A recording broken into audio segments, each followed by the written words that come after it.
What's going on, ladies and gentlemen? You know who I am, you know what I do, and you know who I do it for, and it's most certainly for you. Welcome to yet another edition of The Diagnosis, where I, your host, Dr. Rectangle, give you all of your information, news, and opinion post-haste to make all that holy trinity whole again. Now, this video doesn't have to be that long because we're talking about the Ghostbusters movie yet again, and there's the people on the left that say this movie is going to be amazing, godlike, super good, the best pinnacle of cinema that we'll ever see in our lives, even though that was grammatically incorrect.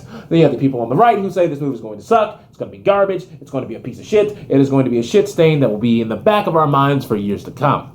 Now, to those people, I'm not talking to any of you right now per se, because the movie's not out yet and there's no way that we can judge it. However, I will say this. There are a few articles that have come out in the past few weeks that say if you're not thrilled to see this movie, you do not have a good childhood. Your childhood sucked. Yes, that's right. For those of you who grew up in the 90s, went out with your friends, had parties, watched Hey Arnold, watched Ed and Eddie, watched all that good shit that was on TV, you didn't have a good childhood. Your childhood sucked. Why? Because you don't want to see a movie in 2016 when you're an adult. That's right. That has something to say about you when you were a kid because you don't want to see a film that comes out today. They will also go so far to say that since this is an all-female Ghostbusters cast that are taking all the leads, if you do not want to go see this film, you are sexist. Let me take off my glasses because it's going to get real in here for a second. Did the NAACP and a whole smorgasbord of black people say the new Fantastic Four, if you are not going to go see this movie, you're racist because they finally made one of the Fantastic Four black? Is that what was good? Is that what we did? Because I don't remember that. I don't remember that being a talking point. Oh, there's a black Johnny now. All of a sudden, yeah, if you don't want to go see this movie, you're racist. When Straight Outta Compton came out, I don't see a whole bunch of black people and a whole bunch of black vloggers doing this. If you don't want to go see Straight Outta Compton, you are racist. If you don't want to go see Straight Outta Compton, you are going to be someone who hates black people. You want us hanging from trees, and you still want us in chains, in slavery, and you want us to secede to the South and raise your rebel flag. Those were not things that ever happened. If you haven't seen Friday or Next Friday, not so much Friday After Next, but if you haven't seen that trilogy, then you hate black people. That's right. You hate Will Smith. Well, actually, no, you don't hate. You probably still will love Will Smith anyway. But you'll hate Samuel L. Jackson. You hate Morgan Freeman. You hate Randy Moss. You hate every black athlete on the planet. You hate me. You hate Main Event. You hate every black YouTuber on this site. You are just a closet racist and don't have the means to discuss your free hatred for black people. That was not something that happened.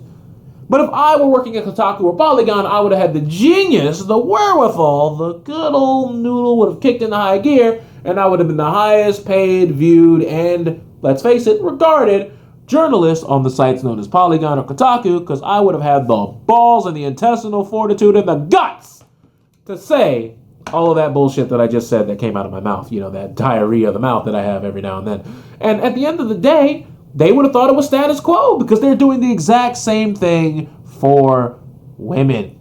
I would have been doing it for black people because I would have been playing on that team. They're doing it for women by saying if you do not want to see this movie, you're sexist.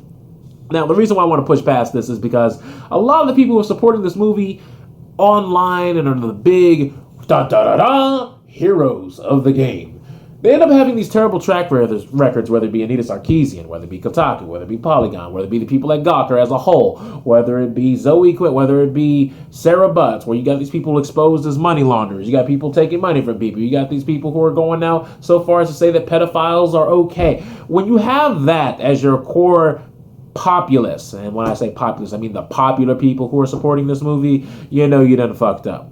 And then when women actually say that they don't want to go see this movie, you don't say, oh, well, that's fine, I respect your opinion. You then write articles saying that toxic masculinity is keeping their heads down. They're so used to being told by men what to do that this is just a part of their everyday life, and they have been subconsciously hypnotized by men.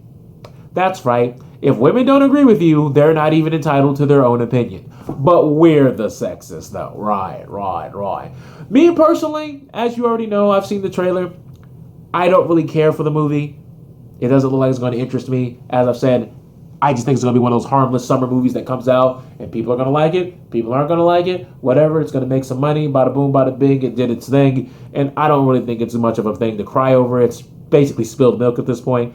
But at the end of the day, the main reason why I didn't like it is because, let's face it, guys, one of the character's defining traits is literally, oh, she's black. And that's the joke. She's black. She does black things. And it's funny. okay? And then you have the fat character who's the nerd, who's supposed to be funny because she's quirky. I mean, everybody in this movie is basically typecasted, so you already know what you're going to get, so it's not that hard to get a read on the movie. Now, as I've said before with the new Fantastic Four, this is not a sexist thing. When you take an established franchise and you wipe the entire cast and you do a reboot, people are always going to meet it with skepticism. People are always going to be scrutinizing of it. People are always going to criticize it. Think of any cast wipe where they have the exact same series, but it's new characters. People are always like, I don't know. This doesn't look like it's for me. This doesn't look like what's good in the streets. Think of anyone. Put it in the comment section below and tell me how people reacted to it. That will prove a point. There's so many that I can go on with reboots and things of that nature. We don't really have time to talk about them right now. But with that said, I'm your host, Dr. Tango. Hopefully you enjoyed this video. If you did, remember to like, favorite, comment, and subscribe. If you didn't, remember there's a dislike button down there for a reason. So until next time, guys, I'm out.